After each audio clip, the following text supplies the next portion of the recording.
Hi there. Chapter 13, Nicholas Flamel. Dumbledore had convinced Harry not to go looking for the mirror of Erised again, and for the rest of the Christmas holidays the invisibility cloak stayed folded at the bottom of his trunk. Harry wished he could forget what he'd seen in the mirror as easily, but he couldn't. He started having nightmares. Over and over again he dreamed about his parents disappearing in a flash of green light, while a high voice cackled with laughter. "You see, Dumbledore was right. That mirror could drive you mad," said Ron, when Harry told him about these dreams. Hermione, who came back the day before term started, took a different view of things. She was torn between horror at the idea of Harry being out of bed, roaming around the school 3 nights in a row, if Filch had caught you, and disappointment that he hadn't at least found out who Nicholas Flamel was. They had almost given up hope of ever finding Flamel in a library book, even though Harry was still sure he'd read the name somewhere. Once term had started, they were back at skimming through books for 10 minutes during their breaks. Harry had even less time than the other two, because Quidditch practice had started again. Wood was working the team harder than ever, even in the endless rain that had replaced the snow that couldn't dampen the spirits. The Weasleys complained that Wood was becoming a fanatic, but Harry was on Wood's side. If they won their next match against Hufflepuff, they would overtake Slytherin in the House Championship for the first time in 7 years. Quite apart from wanting to win, Harry found that he had fewer nightmares when he was tired out after training. Then, during one particularly wet, muddy practice session, Wood gave the team a bit of bad news. He just got very angry with the Weasleys, who kept dive-bombing each other and pretending to fall off their brooms. "Will you stop messing around?" he yelled. "That's exactly the sort of thing that'll lose us the match. Snape's refereeing this time, and he'll be looking for any excuse to knock points off Gryffindor." George Weasley really did fall off his broom at these words. "Snape's refereeing?" he sputtered through a mouthful of mud. "When's he ever refereed a Quidditch match? He's not going to be fair if we might take over Slytherin." The rest of the team landed next to George to complain too. "It's not my fault," said Wood. "We've just got to make sure we play a clean game, so Snape hasn't got an excuse to pick on us." Which was all very well, thought Harry, but he had another reason for not wanting Snape near him while he was playing Quidditch. The rest of the team hung back to talk to each other as usual at the end of practice, but Harry headed straight back to the Gryffindor common room, where he found Ron and Hermione playing chess. Chess was the only thing Hermione ever lost at, something Harry and Ron thought was very good for her. "Don't talk to me for a moment," said Ron when Harry sat down next to him. "I need to concentrate." He caught sight of Harry's face. "What's the matter with you? You look terrible." Speaking quietly so that no one else would hear, Harry told the other two about Snape's sudden, sinister desire to be a Quidditch referee. "Don't play," said Hermione at once. "Say you're ill," said Ron. "Pretend to break your leg," Hermione suggested. "Really break your leg," said Ron. "I can't," said Harry. "There isn't a reserve seeker. If I back out, Gryffindor can't play at all." At that moment Neville toppled into the common room. How he had managed to climb through the portrait hole was anyone's guess, because his legs had been stuck together with what they recognized at once as the leg locker curse. He must have had to bunny hop all the way up to Gryffindor Tower. Everyone fell about laughing, except Hermione, who leapt up and performed the counter curse. Neville's legs sprang apart and he got to his feet trembling. "What happened?" Hermione asked him, leading him over to sit with Harry and Ron.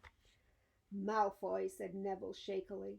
"I met him outside the library. He said he'd been looking for someone to practice that on." "Go to Professor McGonagall," Hermione urged Neville. "Report him." Neville shook his head. "I don't want more trouble," he mumbled. "You've got to stand up to him, Neville," said Ron. "He's used to walking all over people, but that's no reason to lie down in front of him and make it easier." "There's no need to tell me I'm not brave enough to be in Gryffindor. Malfoy's already done that," Neville choked. Harry felt in the pocket of his robes and pulled out a chocolate frog. the very last one from the box of Hermione had given him for Christmas. He gave it to Neville, who looked as if he might cry. "You're worth 12 of Malfoy, Harry." You're worth 12 of Malfoy, Harry said. "The Sorting Hat chose you for Gryffindor, didn't it? And where's Malfoy? In stinking Slytherin." Neville's lips twitched in a weak smile as he unwrapped the frog. "Thanks, Harry. I think I'll go to bed. Do you want the card? You collect 'em, don't you?" As Neville walked away, Harry looked at the famous wizard card. "Dumbledore again?" he said. "He was the first one I ever—" He gasped. He stared at the back of the card. Then he looked up at Ron and Hermione. "I found him," he whispered. "I found Flamel. I told you I'd read the name somewhere before. I read it on the train coming here. Listen to this. Professor Dumbledore is particularly famous for his defeat of the dark wizard Grindelwald in 1945 for the discovery of the 12 uses of dragon blood and his work on alchemy with his partner, Nicholas Flamel." Hermione jumped to her feet. She hadn't looked so excited since they got back the marks for their first piece of homework. "Stay there," she said, and she sprinted up the stairs to the girls' dormitories. Harry and Ron barely had time to exchange mystified looks before she was dashing back, an enormous old book in her hand. "I never thought to look in here," she whispered excitedly. "I got this out of the library weeks ago for a bit of light reading." "Light?" said Ron. But Hermione told him to be quiet until she'd looked something up, and started flicking frantically through the pages, muttering to herself. At last she found what she was looking for. "I knew it! I knew it!" "Are we allowed to speak yet?" said Ron grumpily. Hermione ignored him. "Nicholas Flamel," she whispered dramatically, "is the only known maker of the Philosopher's Stone." This didn't have quite the effect she'd expected. "The what?" said Harry and Ron. "Oh, honestly, don't you two read? Look, read, that there." She pushed the book towards them, and Harry and Ron read. "The ancient study of alchemy is concerned with making the Philosopher's Stone, a legendary substance with astonishing powers. The stone will transform any metal into pure gold. It also produces the elixir of life, which will make the drinker immortal. There have been many reports of the Philosopher's Stone over the centuries, but the only stone currently in existence belongs to Mr. Nicholas Flamel, the noted alchemist and opera lover. Mr. Flamel, who celebrated his 665th birthday last year, enjoys a quiet life in Devon with his wife Pernell and who is 658. "See," said Hermione, when Harry and Ron had finished. "The dog must be guarding Flamel's Philosopher's Stone. I bet he asked Dumbledore to keep it safe for him because they're friends, and he knew someone was after it. That's why he wanted the stone moved out of Gringotts." "A stone that makes gold and stops you ever dying?" said Harry. "No wonder Snape's after it. Anyone would want it. And no wonder we couldn't find Flamel in the study of recent developments in wizardry," said Ron. "He's not exactly recent if he's 665, is he?" Next morning, in Defense Against the Dark Arts, while copying down different ways of treating werewolf bites, Harry and Ron were still discussing what they'd do with the Philosopher's Stone if they had one. It wasn't until Ron said he'd buy his own Quidditch team that Harry remembered about Snape and the coming match. "I'm going to play," he told Ron and Hermione. "If I don't, all the Slytherins will think I'm just too scared to face Snape. I'll show them. It'll really wipe the smiles off their faces if we win." "Just as long as we're not wiping you off the pitch," said Hermione. As the match drew nearer, however, Harry became more and more nervous. Whatever he told Ron and Hermione, the rest of the team weren't too calm either. The idea of overtaking Slytherin in the house championship was wonderful. No one had done it for nearly 7 years. But would they be allowed to, with such a biased referee? Harry didn't know whether he was imagining it or not, but he seemed to keep running into Snape wherever he went. At times he even wondered whether Snape was following him, trying to catch him on his own. Potions lessons were turning into a sort of weekly torture. Snape was so horrible to Harry. Could Snape possibly know they'd found out about the Philosopher's Stone? Harry didn't see how he could, yet he sometimes had the horrible feeling that Snape could read minds. Harry knew when they wished him good luck outside the changing rooms the next afternoon that Ron and Hermione were wondering whether they'd ever see him alive again. This wasn't what you'd call comforting. Harry hardly heard a word of Wood's pep talk as he pulled his Quidditch robes and picked up his Nimbus 2000. Ron and Hermione, meanwhile, had found a place in the stands next to Neville, who couldn't understand why they looked so grim and worried, or why they had both brought their wands to the match. Little did Harry know that Ron and Hermione had been secretly practicing the Leglocker curse. They'd got the idea from Malfoy using it on Neville, and were ready to use it on Snape if he showed any signs of wanting to hurt Harry. "Now don't forget, it's Locomoto Mortis," Hermione muttered as Ron slipped his wand up his sleeve. "I know," Ron snapped. "Don't nag." Back in the changing room, Wood had taken Harry aside. "Don't want to pressure you, Potter, but if we ever need an early capture of the snitch, it's now. Finish the game before Snape can favor Hufflepuff too much." "The whole school's out there," said Fred Weasley, peering out of the door. "Even, blimey, Dumbledore's come to watch." Harry's heart did a somersault. "Dumbledore?" he said, dashing to the door to make sure. Fred was right. There was no mistaking that silver beard. Harry could have laughed out loud with relief. He was safe. There was simply no way that Snape would dare to try and hurt him if Dumbledore was watching. Perhaps that was why Snape was looking so angry as the teams marched onto the pitch, something that Ron noticed too. "I have never seen Snape look so mean," he told Hermione. "Look, they're off! Ouch!" Someone had poked Ron in the back of the head. It was Malfoy. "Oh, sorry, Weasley. Didn't see you there." Malfoy grinned broadly at Crabbe and Goyle. Wonder how long Potter's going to stay on his broom this time. Anyone want to bet? What about you, Weasley?" Ron didn't answer. Snape had just awarded Hufflepuff a penalty because George Weasley had hit a bludger at him. Hermione, who had all her fingers crossed in her lap, was squinting fixedly at Harry, who was circling the game like a hawk, looking for the snitch.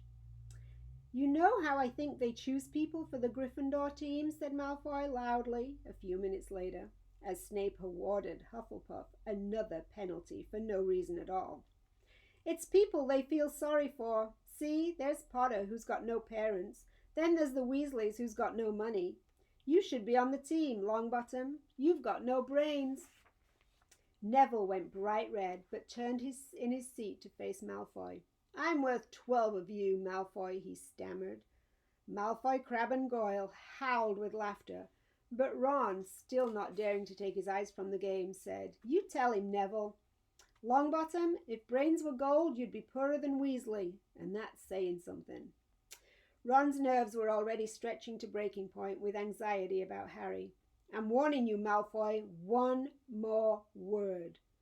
"Ron," said Hermione suddenly. "Harry, what? Where?" Harry had suddenly gone into a spectacular dive, which drew gasps and cheers from the crowd. Hermione stood up, her crossed fingers in her mouth, as Harry streaked towards the ground like a bullet. "You're in luck, Weasley. Potter's obviously spotted some money on the ground," said Malfoy. Ron snapped. Before Malfoy knew what was happening, Ron was on top of him, wrestling to the ground. Neville hesitated, then clambered over the back of his seat to help. "Come on, Harry," Hermione screamed, leaping onto her seat to watch as Harry sped straight at Snape. She didn't even notice Malfoy and Ron rolling around under his seat, or the scuffles and yelps coming from the whirl of fists that was Neville, Crabbe, and Goyle. Up in the air, Snape turned on his broomstick just in time to see something scarlet shoot past him, missing him by inches. Next second, Harry had pulled out of the dive, his arm raised in triumph. The snitch clasped in his hand. The stands erupted. It had to be a record. No one could ever remember the snitch being caught so quickly. Ron! Ron! Where are you? The game's over. Harry's won. We've won! Gryffindor are in the lead, shrieked Hermione, dancing up and down in her seat and hugging Parvati Patil in the row in front. Harry jumped off his broom, a foot from the ground. He couldn't believe it. He'd done it. The game was over, and it barely lasted 5 minutes. As Gryffindors came spilling onto the pitch, he saw Snape land nearby, white-faced and tight-lipped. Then Harry felt a hand on his shoulder and looked up into Dumbledore's smiling face. Well done, said Dumbledore quietly, so that only Harry could hear. Nice to see you haven't been brooding about that mirror. Been keeping busy. Excellent. Snape spat bitterly on the ground. Harry left the changing room alone some time later to take his Nimbus 2000 back to the broom shed. He couldn't ever remember feeling happier. He'd really done something to be proud of now. No one could say he was just a famous name anymore. The evening air had never smelled so sweet. He walked over the damp grass, reliving the last hour in his head, which was a happy blur. Gryffindors running to lift him onto their shoulders, Ron and Hermione in the distance jumping up and down, Ron cheering through a heavy nosebleed. Harry had reached the shed. He leant against the door and looked up at Hogwarts with its windows glowing red in the setting sun. Gryffindor in the lead? He'd done it. He'd shown Snape. And speaking of Snape, a hooded figure came swiftly down the front steps of the castle. Clearly not wanting to be seen, it walked as fast as possible toward the forbidden forest. Harry's victory faded from his mind as he watched. He recognized the figure's prowling walk. Snape, sneaking into the forest while everyone else was at dinner. What was going on? Harry jumped back on his Nimbus 2000 and took off, gliding silently over the castle. He saw Snape enter the forest at a run. He followed. The trees were so thick he couldn't see where Snape had gone. He flew in circles, lower and lower, brushing the top branches of the trees, until he heard voices. He glided toward them and landed noiselessly in a towering beech tree. He climbed carefully along one of the branches, holding tight to his broomstick, trying to see through the leaves.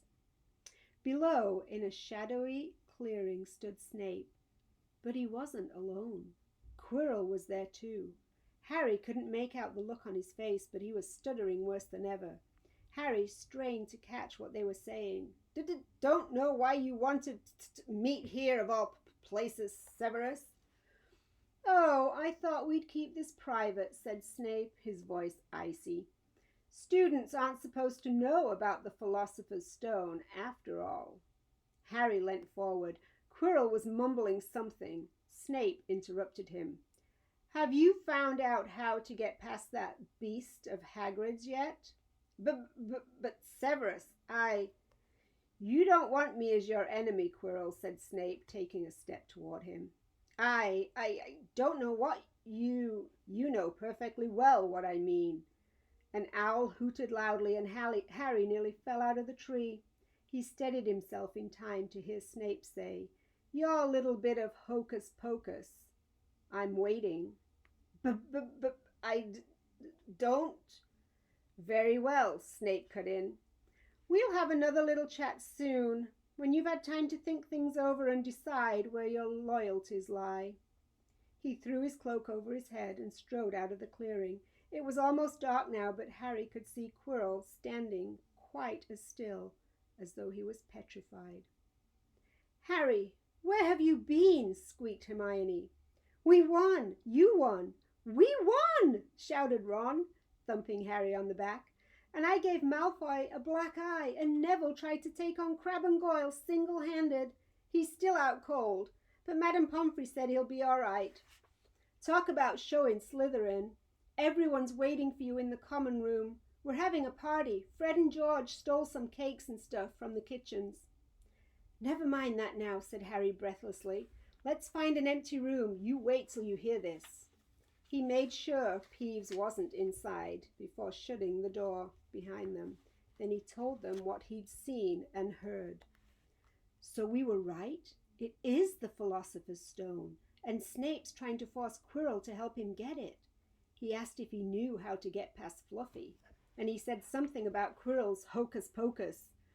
But I reckon there are other things guarding the stone apart from Fluffy. Loads of enchantments, probably. And Quirrell would have done some anti-dark spell, which Snape needs to break through. So you mean the stone's only safe as long as Quirrell stands up to Snape? Said Hermione in alarm. It'll be gone by next Tuesday, said Ron.